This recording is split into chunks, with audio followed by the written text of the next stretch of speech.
तलवार आहे ती तर संशयाची धार आहे. वार नाही तलवार आहे ती तर संशयाची धार आहे.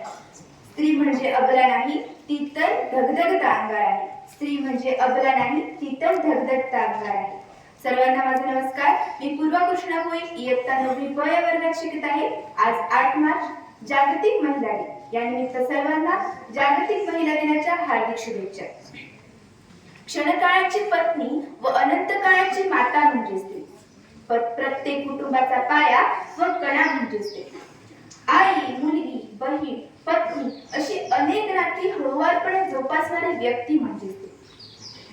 आई स्त्रीशिवाय कुटुंब नाही आणि कुटुंबाशिवाय समाज. स्त्री आपले मूळ संस्कारशील व अद्वितीय घडावे म्हणून जीवाचे रान करते. मूळ पोटात वाढवण्यापासून ते सुसंस्कृत घडवण्यापर्यंतची जबाबदारी ही विना तक्रार पार पाडते. त्यामुळे साने गुरुजी आणि छत्रपती शिवाजी महाराज यांसारखे महान पुरुष घडले. प्रत्येक यशस्वी पुरुषामागे स्त्री एक ढाल बनते. त्यामुळे डॉक्टर बाबासाहेब आंबेडकर आणि महात्मा फुले यांसारखे पुरुष महान कार्य करू शकले. स्त्री फक्त कुटुंबासाठी झटते असे नाही, तर झाशीची राणी लक्ष्मीबाई, पुण्यश्लोक अहिल्याबाई होळकर यांसारख्या अनेक स्त्रिया मायभूमीच्या रक्षणासाठी रणरागिणी झाल्या. क्रांतिज्योती सावित्रीबाई फुले यांनी या लग्नानंतर शिकून भारताच्या पहिल्या महिला शिक्षिका बनल्या. त्यांनी स्त्री शिक्षणासाठी अतुलनीय योगदान दिले.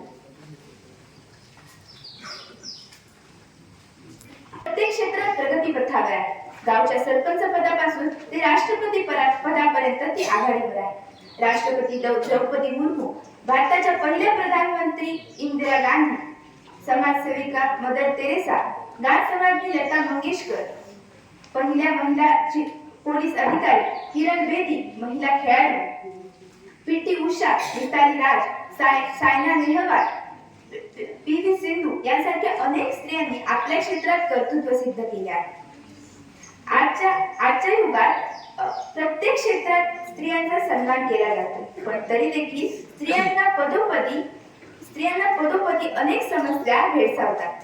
स्त्री भ्रूण हत्या, लैंगिक अत्याचार, हुंडाबळी यांसारख्या समस्या तर स्त्रियांना पदोपदी भेडसावले जातात. पण तरी या समस्यांवर जर मात केली तर नक्की स्त्रियांचे कार्यक्षेत्र विस्तारेल, किंबहुना आपला भारत देश विकासाच्या दृष्टीने अग्रेसर बनेल.